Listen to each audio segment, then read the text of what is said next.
তোমরা কি করো? লুডো খেলি। এখন আরা দেশে আন্দোলন হইতে আছে বুঝছো, কুমিল্লা আর নোয়াখালী এরা বিবেক চাইতে আছে। এখন কুমিল্লার মানুষে কইতে আছে যে আমাগো বরিশালে কি আছে। এখন তোমরা জানো আমাকে বরিশালে কি আছে? আমাকে বরিশালে যা আছে কেউ যদি না জানে দেখা যাবে। এখন আম্মেরা যদি কুমিল্লার মানুষে যদি না জানেন আমাকে বরিশালে কি আছে, আম্মেরা আই একটু দেখতে যাইবেন আমাকে বরিশালে কি কি আছে।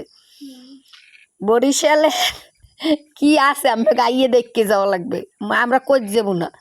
আর আমরা তো বিবেক চাইয়ে আনি না, আন্দোলনও করি না, আমাকে সরকার দেশে জন্ম হইতেই বিবেক দেখছি বুঝছেন। আঙ্গ বিবেক লই আন্দোলন করা লাগে নাই। এখন তোমরা কও এই যে নোয়াখালী আর কুমিল্লার মানুষে যে বিবেক চাইতে আছে, তোমরা কোন দেশে বিবেক চাও?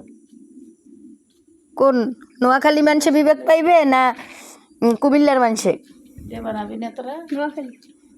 হ্যাঁ তুমি চাও কোন দেশের মানুষ হইবে? দেখছেন আমার মাইয়েরাও চাইতে আছে নোয়াখালী বিভাগ হোক। আমরা বরিশালে কিন্তু আমরাও চাই নোয়াখালী বিভাগ হোক। নোয়াখালী বিভাগ দরকার, আর আমাদের দেশের জন্য ভালো নোয়াখালীতে বিভাগ হোক। আমরা সবাই দোয়া করি যেন আমাকে নোয়াখালী বিভাগ হয়। আল্লাহ হাফেজ, ভালো থাকবেন।